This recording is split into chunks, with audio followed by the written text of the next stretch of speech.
The Lion, the Witch and the Wardrobe, Chapter 5, Back on This Side of the Door. Because the game of hide and seek was still going on, it took Edmund and Lucy some time to find the others. But when at last they were all together, which happened in the long room where the suit of armour was, Lucy burst out, "Peter, Susan, it's all true. Edmund has seen it too. There's a country you can get into through the wardrobe. Edmund and I both got in. We met one another in there, in the wood. Go on, Edmund, tell them all about it." "What's all this about, Ed?" said Peter. And now we come to one of the nastiest things in this story. Up until that moment, Edmund had been feeling sick and sulky and annoyed with Lucy for being right. But he hadn't made up his mind what to do. When Peter suddenly asked him the question, he decided all at once to do the meanest and most spiteful thing he could think of. He decided to let Lucy down. "Tell us, Ed," said Susan. And Edmund gave a very superior look, as if he were far older than Lucy. There was really only a year's difference. And then a little snigger and said, "Oh yes, Lucy and I have been playing, pretending. That's all her story about a country in the wardrobe is true. Just for fun, of course. There's nothing there, really." Poor Lucy gave Edmund one look and rushed out of the room. Edmund, who was becoming a nastier person every minute, thought that he had scored a great success and went on at once to say, "There she goes again. What's the matter with her? That's the worst of young kids these days. They're always—" "Look here," said Peter, turning on him savagely. "Shut up! You've been perfectly beastly to Lou ever since she started this nonsense about the wardrobe, and now you go playing games with her about it and setting her off again. I believe you did it simply out of spite." "But it's all nonsense," said Edmund, very taken aback. "Of course it's all nonsense," said Peter. "That's just the point. Lou was perfectly all right when we left home, but since we've been down here, she seems to be either going queer in the head or else turning into a most frightful liar. But whichever it is, what good do you think it will do by jeering and nagging at her one day and encouraging her the next?" I thought, said Edmund, but he couldn't think of anything to say. "You didn't think anything at all," said Peter. "It's just spite. You've always liked being beastly to anyone smaller than yourself. We've seen that all at school before now." "Do stop it," said Susan. "It won't make things any better having a row between you two. Let's go and find Lucy." It was not surprising that when they found Lucy, a good deal later, everyone could see that she had been crying. Nothing they could say to her could make any difference. She stuck to her story and said, "I don't care what you think, and I don't care what you say. You can tell the professor, or you can write to mother, or do anything you like. I know I've met a fawn in there, and I wish I'd stayed there, and you were all beasts. It was an unpleasant evening. Lucy was miserable, and Edmund was beginning to feel that his plan wasn't working as well as he had expected. The two older ones were really beginning to think that Lucy was out of her mind. They stood in the passage talking about it in whispers long after she had gone to bed. The result was the next morning they decided that they really would go and tell the whole thing to the professor. "He'll write to father if he thinks there really is something wrong with Lou," said Peter. "It's getting beyond us." So they went and knocked at the study door, and the professor said, "Come in," and got up and found chairs for them, and said he was quite at their disposal. Then he sat listening to them with the tips of his fingers pressed together and never interrupting till they had finished the whole story. After that, he said nothing for quite a long time. Then he cleared his throat and said the last thing either of them expected. "How do you know," he asked, "that your sister's story is not true?"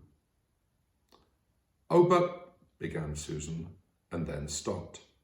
Anyone could see from the old man's face that he was perfectly serious. Then Susan pulled herself together and said, "But Edmund had said they'd only been pretending." "That is a point," said the professor, "which certainly deserves consideration. Very careful consideration. For instance, if you will excuse me for asking the question, does your experience lead you to regard your brother or your sister as the more reliable? I mean, which is the more truthful?" "That's just the funny thing about it, sir," said Peter. "Up till now, I'd have said Lucy every time." "And what do you think, my dear?" said the Professor, turning to Susan. "Well," said Susan, "in general, I'd say the same as Peter, but this couldn't be true. All this about the wood and the fawn." "That is more than I know," said the Professor, "and a charge of lying against someone whom you have always found truthful is a very serious thing, a very serious thing indeed." "We were afraid it might even have been lying," said Susan. "We thought there might be something wrong with Lucy." "Madness, you mean," said the Professor, quite coolly. "Oh, you can make your minds easy about that. One only has to look at her and talk to her to see that she is not mad." "But then," said Susan, and stopped. She had never dreamed that a grown-up would talk like this, and the Professor didn't know what to think. "Logic," said the Professor half to himself. "Why don't they teach logic at these schools?"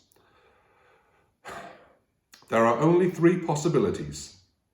Either your sister is telling lies, or she is mad, or she is telling the truth. You know she doesn't tell lies, and it is obvious that she is not mad. For the moment then, and unless any further evidence turns up, we must assume that she is telling the truth." Susan looked at him very hard and was quite sure from the expression on his face that he was not making fun of them. "But how could it be true, sir?" said Peter. "Why do you say that?" asked the Professor.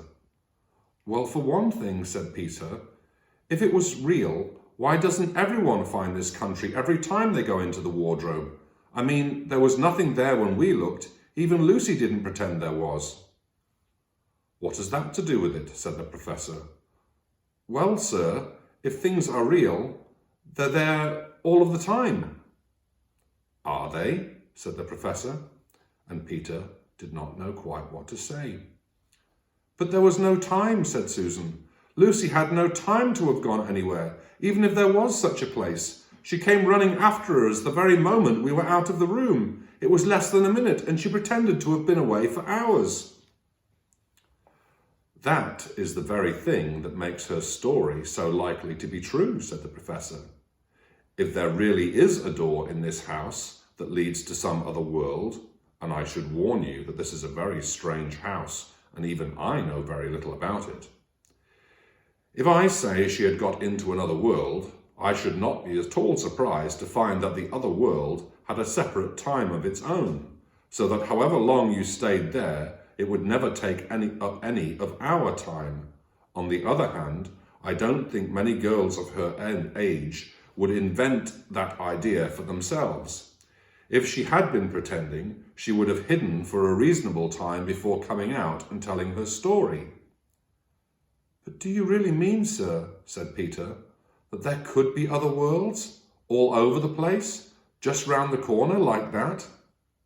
"Nothing is more probable," said the Professor, taking off his spectacles and beginning to polish them while he muttered to himself, "I wonder what they do teach them in these schools." "But what are we to do?" said Susan. She felt that the conversation was beginning to get off the point. "My dear young lady," said the Professor, suddenly looking up with a very sharp expression at both of them, "there is one plan which no one has yet suggested, and which is well worth trying." "What's that?" said Susan. "We might all try minding our own business," said he, and that was the end of the conversation. After this, things were a good deal better for Lucy. Peter saw to it that Edmund stopped jeering at her, and neither she nor anyone else felt inclined to talk about the wardrobe at all.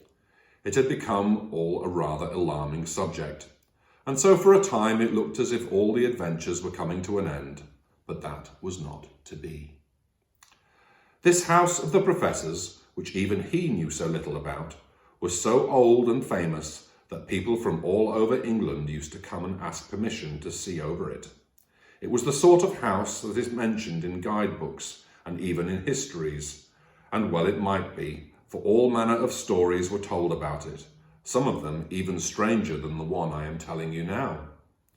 And when parties of sightseers arrived and asked to see the house, the professor always gave them permission, and Mrs. Macready, the housekeeper, showed them around, telling them about the pictures and the armour and the rare books in the library. Mrs. Macready was not fond of children and did not like to be interrupted when she was telling visitors all the things that she knew. She had said to Susan and Peter almost on the first morning, along with a good many other instructions, "And please remember you are to keep out of the way whenever I am taking a party over the house." "Just as if any of us would want to waste half the morning trailing round with a crowd of strange grown-ups," said Edmund, and the other three thought the same. That was how the adventures began for the second time. A few mornings later, Peter and Edmund were looking at the suit of armour and wondering if they could take it to bits when the two girls rushed into the room and said, "Look out, here comes Macready and a whole gang with her." "Sharp's the word," said Peter, and all four of them made off through the door at the far end of the room. But when they had got out into the green room and beyond it into the library, they suddenly heard voices ahead of them and realised that Mrs. Macready must be bringing up her party of sightseers up the back stairs instead of up the front stairs as they had expected.